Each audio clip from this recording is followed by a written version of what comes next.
Prezados alunos, neste momento que estamos passando, momento bom para refletirmos, pensarmos na nossa vida.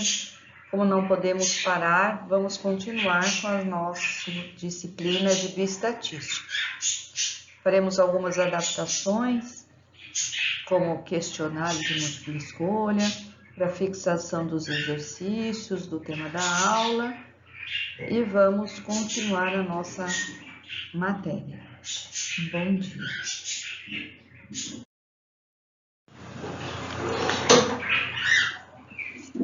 Levantamento de dados. Nós temos os dados periódicos, que são aqueles dados que de tempos em tempos ocorrem, os dados contínuos provenientes dos sistemas de informação, como dados de internação ou de nascimentos, e os dados ocasionais, aqueles que só existem a partir da nossa pesquisa. Em relação aos tipos de dados, nós temos os dados, a obtenção dos dados, os primários, quando eu, pesquisador, coleto os dados, e os secundários, quando já existem, então alguém digitou, provenientes dos sistemas de informação, e eu só, ou de prontuários, eu só vou lá coletar. Com relação aos tipos de variáveis, como eu falei desde a primeira aula, os tipos de variáveis vão definir tudo o que eu vou fazer em estatística. Por isso é importantíssimo que saibamos distingui-las. Então, nós temos as variáveis qualitativas, como o nome já diz, tudo que te dá qualidade. Elas são divididas em nominais, como quando não importa a ordem, por exemplo, sexo, feminino, masculino, feminino, estado civil, solteiro, casado, hipertensão, sim ou não, fumante, sim ou não e sim. E as ordinais, quando importa a ordem, por exemplo, escolaridade, você começa no analfabeto até chegar no nível superior e não ao contrário.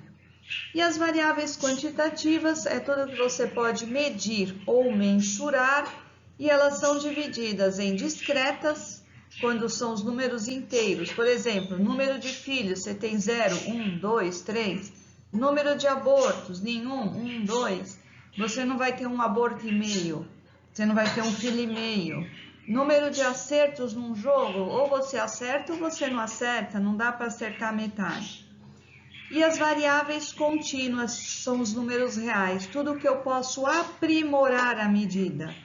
Peso, idade, altura. Idade, eu posso dizer, eu tenho 20 anos, 10 meses, 20 anos, 10 meses, 5 dias. Então, o que importa é a natureza da minha variável. Como um exemplo, se eu descer de um andar ao outro da Unisantos pela escada, eu sou uma variável discreta. Se eu descer pela rampa, eu sou uma variável contínua. As variáveis quantitativas, como idade, entre outras, podem ser transformadas em variáveis qualitativas desde que se informe as categorias. Por exemplo, idade eu posso transformar em faixa etária. Porém, o inverso nunca é verdade. Se eu souber a faixa etária, eu não sei a idade exata daquela sujeito da minha pesquisa. Nós vimos também que temos duas formas de apresentar os resultados, as tabelas e os gráficos. E temos normas tanto para apresentação de tabelas como para apresentação dos gráficos, que vamos recordar daqui para frente.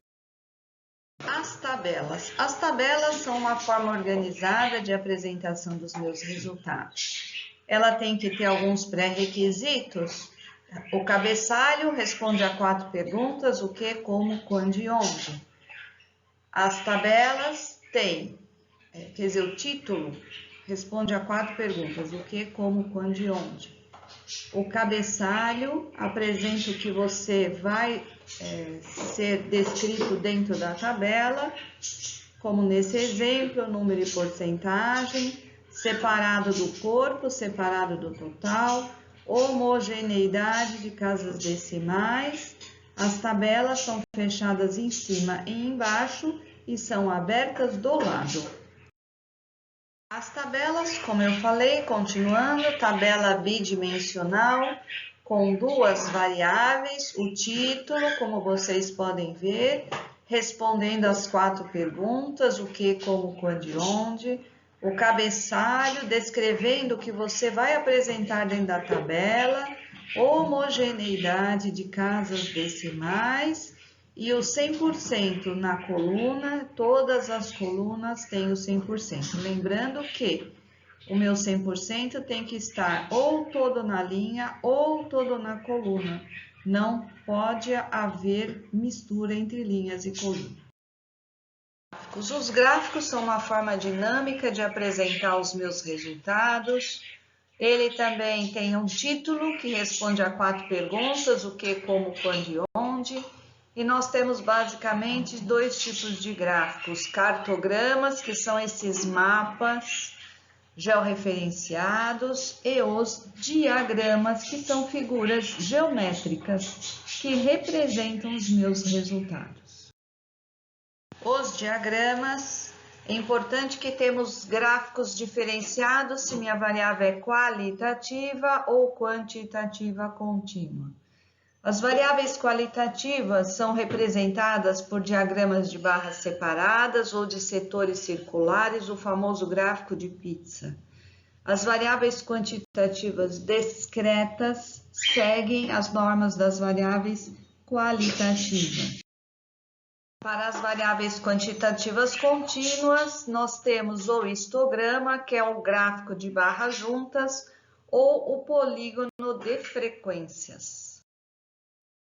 A única exceção para as variáveis qualitativas, porque dia é uma variável qualitativa, você tem um dia, outro, é o gráfico de série de tempo, quando eu preciso representar um grande período. Vocês estão vendo o gráfico de série de tempo do coronavírus nesse momento, cada vez aumentando, e o que você consegue ver um padrão de quando vai começar a ter a queda ou não.